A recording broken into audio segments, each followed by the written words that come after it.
You're listening to a Frequency Podcast Network production. The Brock and Dalby Podcast. This is the Brock and Dalby Podcast. Welcome to Friday. My name is Brock. I'm Dalby. I'm very excited for Monday for the first time in a long time. Oh, okay. Because I am getting a second toilet in my house. Oh. Yeah, we're finally doing that little half bath at the top of the stairs by our washroom. Yeah. And oh my God, I know this is like the biggest first world problem, but the amount of times that I go upstairs and go to bed, because I only have the one bathroom, I lay in bed and I'm like, man, I gotta take a pee. And you gotta go all the way back downstairs. Yeah. Oh, I was thinking about it this morning and it was like, I just have to take a couple steps in a few days. I'll have a toilet right there outside of my room. And the thing is like that feeling only gets worse as you get older.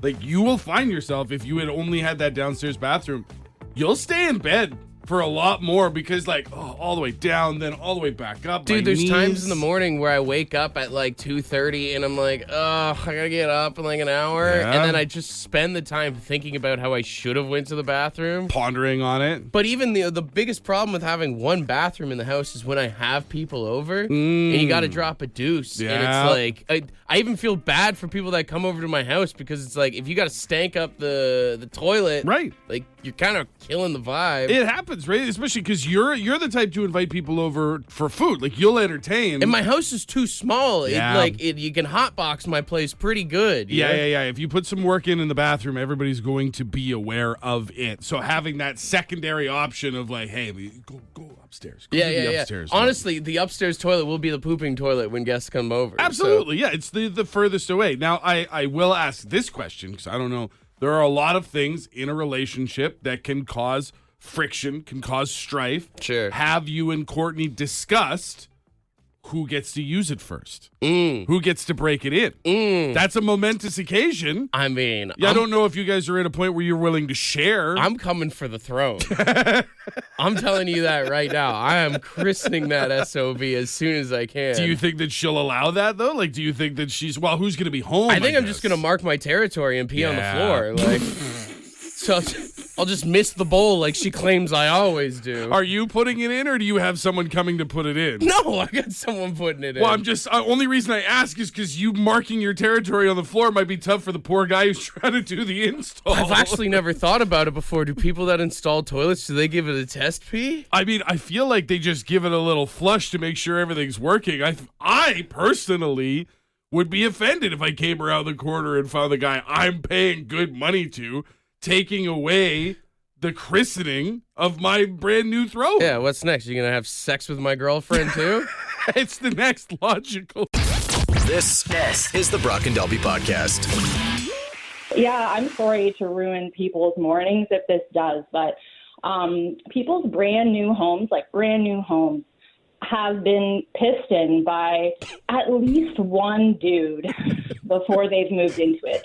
And hopefully just some pee, but it's at least had one dude pee in at least one of your toilets. I mean, that's probably not even the worst thing some of those guys are doing that are working on your house. Honestly. But I mean, if you think about it, if you gotta go, you gotta go. And, a nice clean bathroom or a porta potty, that's fair.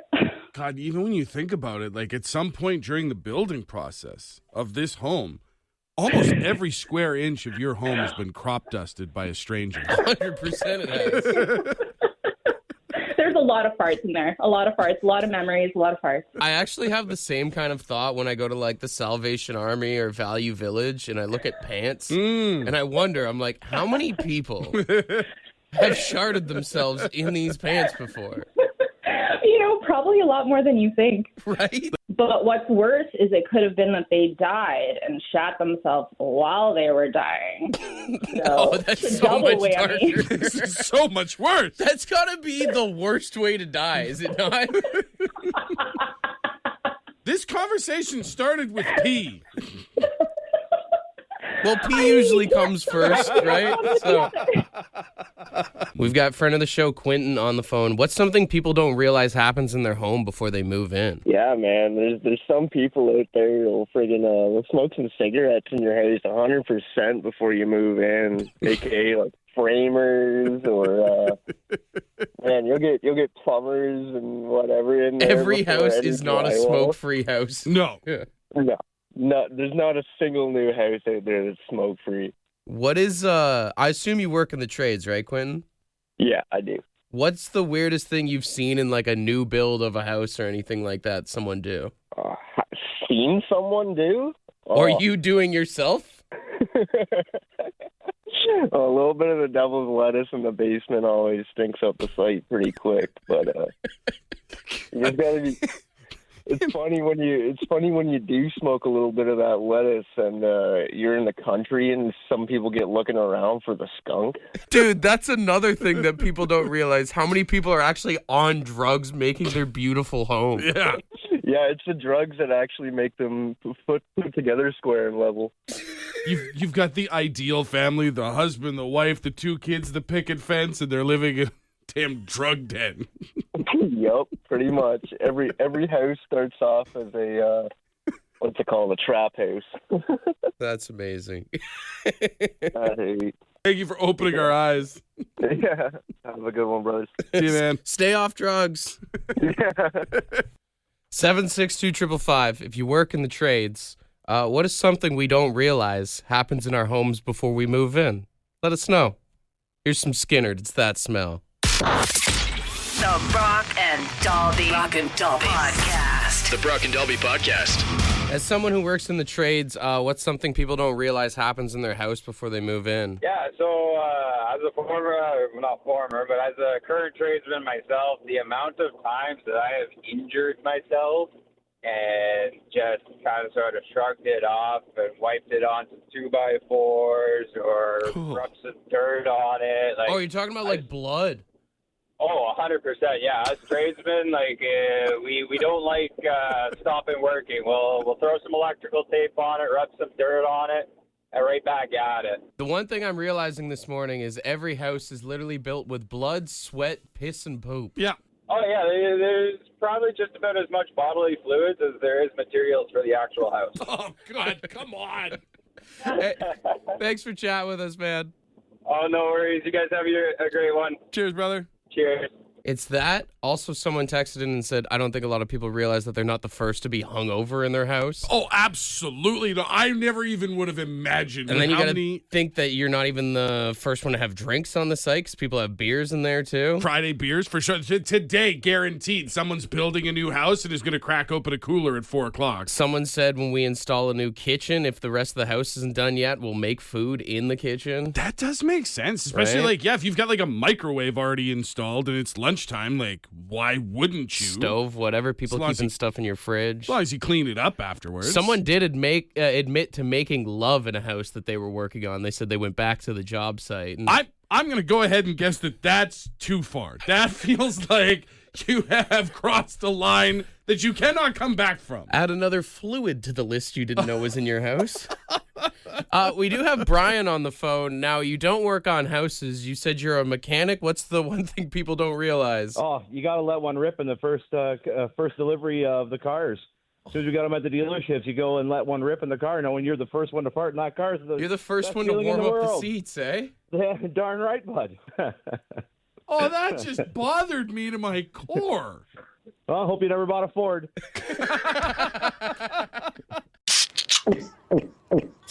The Brock and Dalby Podcast. Pretty crazy. Over the past couple of days, there's been 2 athletes that have been accused of gambling on their sports. You've got Malik Beasley of the Detroit Pistons, who is under a federal investigation for gambling on NBA games and placing prop bets right now. That's crazy. And then in Major League Baseball, yesterday it was announced that Cleveland Guardians pitcher Luis Ortiz is now under an MLB investigation for gambling. His situation is a lot more different, though, because they are accusing him of getting into prop bets. But, like FanDuel does the thing where it's like you can bet on if it's going to be a strike or ball in the first or second inning.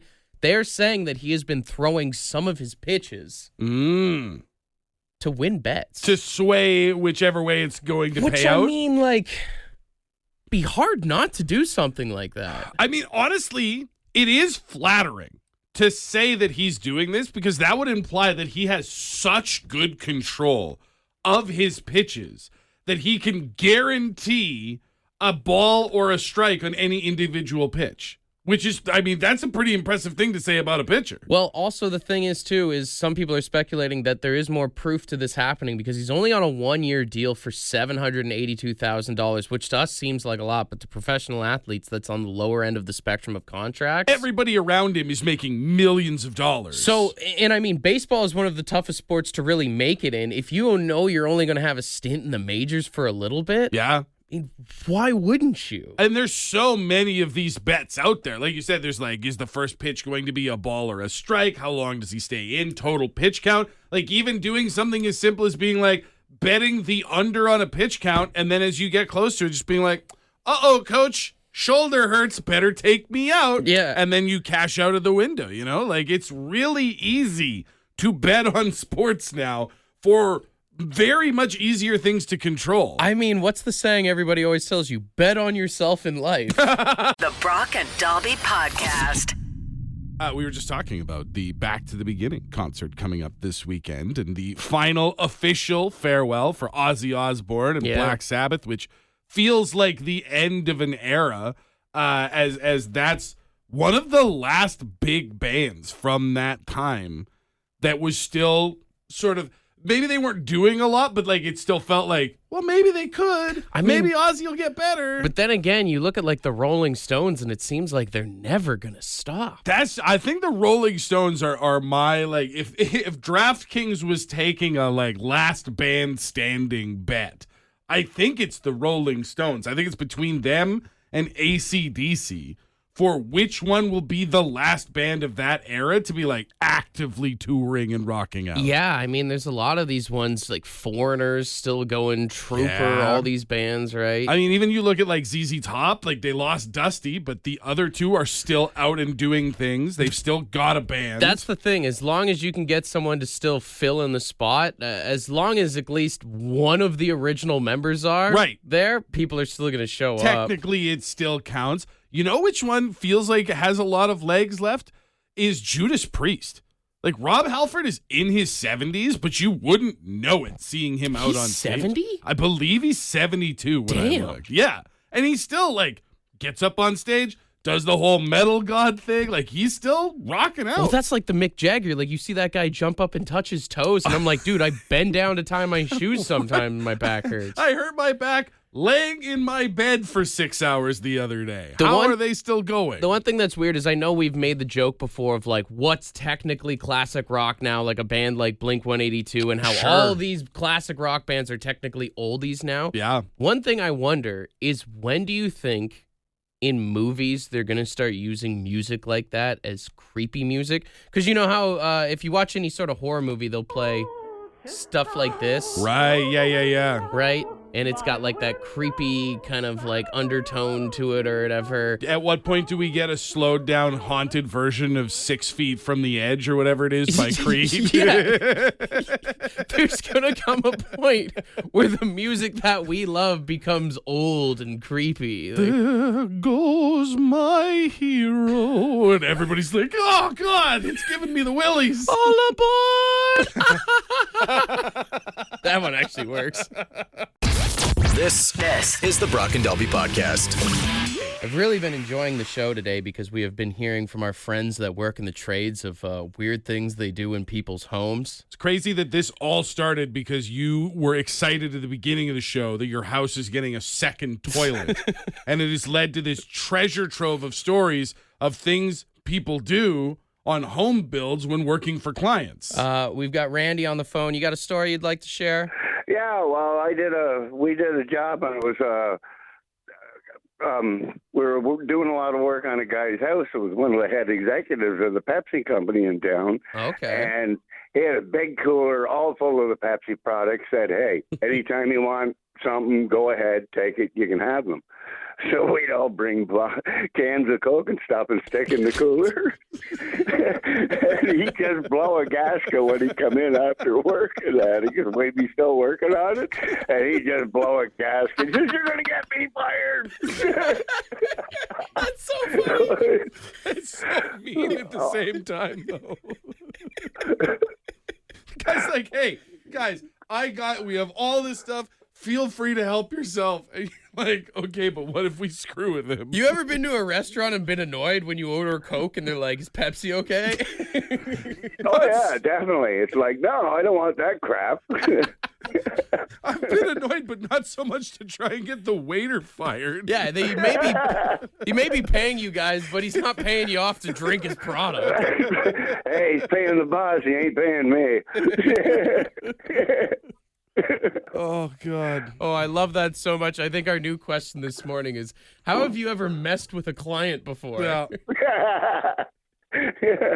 Wow. When I worked in the computer industry, there was lots of ways. I would please share. Yeah.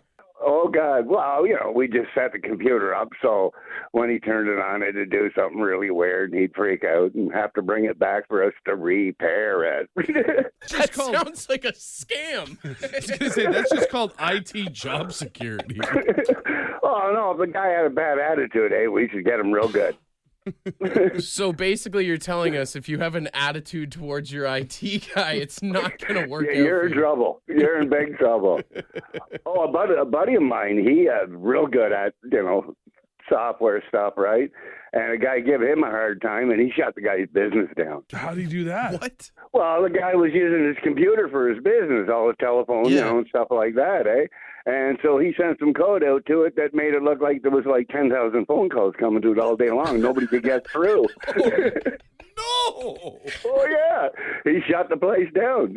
Screw him. I just want to take this opportunity to let everybody know at Rogers Engineering and IT, you guys are great. Love the work that you do. I'm never going to send a passive-aggressive email to anyone ever again. No, because there's guys out there in the computer industry, believe me, they can do things. Bad things.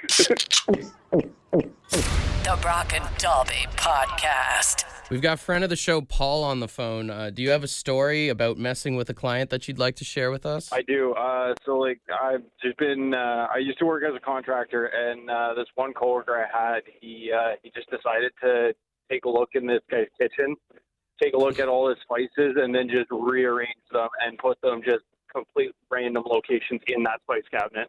Monster. Absolutely. Monster. Yeah. The worst part is that the person that was there, like, I guess they knew which spices were which, and some of them weren't labeled either. So it like made it like 10 times worse. It's a great way to get back at a client who's spicy at you. 100%. I've never thought about that. Someone's just in your house. They could just move all your stuff around. That's just it. And I mean, listen, I don't know about you and Courtney, but like even if Mallory puts something back in the spice cabinet, that's not where I expect it to be. Yeah. I'm not saying it turns into a fight, but there's a part of the back of my brain that's like, why would you do that? You could make couples get into so much arguments. Just by like gently you could moving ruin things. a marriage. I mean, going through renovations is as tough as it is. Everyone's already stressed out, on edge. The house is not quite right because everything's under construction, and then you just start moving things just a little bit. It's devious. Just enough to really get them going. We've also got Renee on the line. Renee, how did you guys mess with a client? Well, back about 25 years ago in Ancaster, when I used to be owning custom homes, there was this rich guy that kept on giving us a hard time for about 2 years. So at the end of the project, one of the plumbers, Steve, went to the grocery store and grabbed a slab of frozen trout. So I said, what the heck are you going to be doing with that? He said, don't worry about me. And as he heads up in the attic, comes back empty-handed, said, what'd you do with that? I said, don't worry about it. Let's get out of here. So I wonder if, and mind you, this was winter time, so I wonder how long it took before that fish rot and how long it took for them to find it. Oh, you wouldn't even realize till spring come. Exactly. Most people don't even go in their attics in general. Right. So. They never think to go, oh, God, it could have got so gross. Yeah, they never called us back, so I'm not sure who found the fish or if they ever found the fish, but needless to say that Steve was not too happy with the guy anyways. But it's also kind of a perfect crime when you think about how many people there are at a new home build. Like, it would be really hard to pin down to one specific crew or even person based on how many suspects there could have been. Such a big house like that, it was almost 10,000 square foot home, so there was at least 15, 20 different trades in there after us as well. The moral story, never piss off your tradesmen, I guess. The Brock and Dobby Podcast. You've most definitely gotten one of those phone calls before where someone asks if you want your ducks cleaned. Oh, yeah. And then you just got to waste their time for a little bit before hanging up on them. I always thought it was a scam, but it turns out they are actually a real business. There are actual duct cleaners out there? Yeah, I get those calls all the time. And like a lot of people, when I'm bored, I just like to mess with them. You know, I'll say the thing of like, I have 10 ducks at my house and let them get confused and make them think I'm talking of the animal. Yeah. That's the easiest way to screw with them. Well, I think it was back in February, maybe March, something like that. I got one of those calls. The guy said, "Do you want your ducks cleaned?" I was like, "Yeah, of course." I've been waiting for this moment. He's like, "How big is your house?" I'm like, 6,000 square feet. Damn. He's like, "How many furnaces?" I was like, "I got 3 furnaces." You can hear Buddy getting excited on the phone. And he's like, "Oh, could we set something up to come this weekend?" And I'm like, unfortunately, like I'm out of the country until July. Which, I mean, someone with 3 furnaces in a 6,000 square foot home, that could happen. And he asked, he's like, "Well, can we lock you in for July?" And I was like, "You know what? Set me up for the 4th of July. Put me on the list." He's like, "What's your name?" I said, "Dave Morey," which is my best friend Jason's dad. He said, "Where do you live?" Trail Milton, which maybe we'll block that out in the podcast. Yep. Probably a good idea. So yesterday, I get a phone call. It's the duct cleaning services. No. They go, "Hey, do you remember you scheduled the appointment for the 4th of July? Are we still cool to come by? Address?" Oh, no. And I was like, "Yeah." Nah, you son of a... Come on by. You can't let the duct cleaning guys go to your buddy's dad's I called my buddy Jason. And I was like, "Hey, heads up. There's going to be some dude that shows up at your dad's place tomorrow." And he's got some lofty expectations. He was sitting with his dad having a beer last night, and his dad was like, "What's this all about?" And I was like, "Yeah, those duct cleaning services, blah, blah, blah." I give him the whole spiel, and he's like, "Good. Tell him to show up. I hate when those people call." So I don't know. At some point today, the duct cleaning services people, who I didn't think were real, right, are going to show up at my buddy's dad's house, and he's just going to ream them out. Expecting a 6,000 square foot home with 3 separate furnaces all in need of cleaning. And instead, they're going to find your buddy Jason's The best is dad. it's like an old house in Milton. The dude's going to pull up and go, "What the hell is going on?" This is not what... But also, at the same time, in your defense, I guess... How do you not Google search the address and be like, well, that's not a 6,000 square foot home? Well, that's the thing. I'm saying they're not a scam right now, but who knows what's going to happen when they show up to the house. This could be an international incident you've started. I just felt like they've wasted so much of our time. That you would waste your buddy's dad's time too?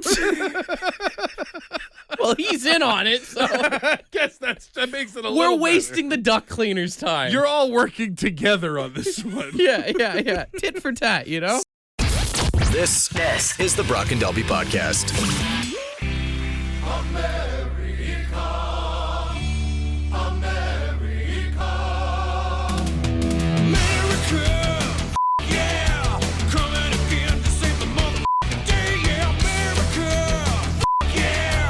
All right, it is the 4th of July. So we are wrapping up America. Absolutely, with a big jackpot. $60 million for Lotto Max tonight, plus 6 Max Millions. And we've been kind of playing it out this week of what are the sounds of America. And here on their Independence Day, the 4th of July, you've devised what you are calling sort of the holy trinity of American sounds. Yes, someone suggested to do the eagle scream, another person suggested a burp, and another person suggested a yeehaw, and I felt like, why don't we just make our contestants do all 3? That's such a graphic burp sound you've got there. The perfect trifecta of what is our neighbors to the south. And listen, to the people who are texting in, yes, we know that's not what eagles sound like, but American propaganda has taught us that that is the eagle sound, so that's what we're going with today. If you are not one of our 3 Americans, that does mean you are a judge this morning. So 762-555, let us know who does it the best. We start on line 1. Hey, good morning. Who's this? Irene. Irene, all right. Here's what we need from you.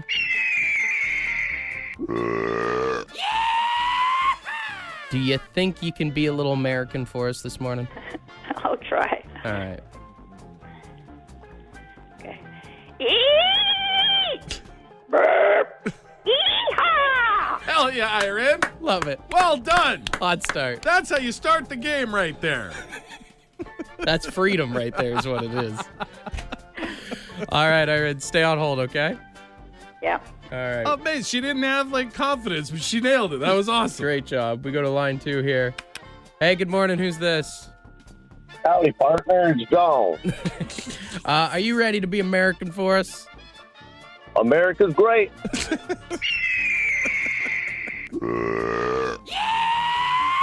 Let's hear it, buddy.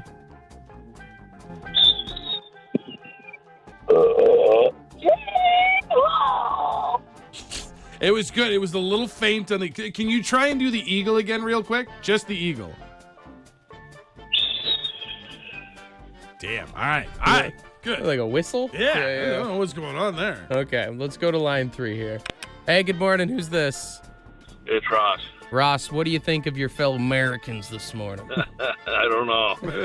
Too many tariffs. No, just the ones on hold, not all the ones down south, Ross. All right, Ross, we need you to do this. Give her a shot. Let's hear it, buddy. Eek! Yeehaw! We asked for the impression, not what you think of America. All right, Great job, Ross. Okay, it's between line 1 and line 3, to be honest here. I think Irene kind of killed it. Yeah? Off the top. I'll say this, because the eagle screams between Irene and Ross were very similar. The yeehaws were both excellent. But I liked Irene's burp. Text line seems to agree. It's line 1. Well done, Irene. Are you still there? Yes. Congratulations. You get a ding and a round of applause and $100 in Lotto Max tickets. And an honorary certificate of citizenship down in the States. Donald Trump would probably disagree. Thanks. If you do happen to win the big jackpot, you got some nickels and dimes for the boys over here? Sure, of course. Hell yeah. Is that an American or Canadian? Canadian. Good answer, Irene. This is the Brock and Delby podcast.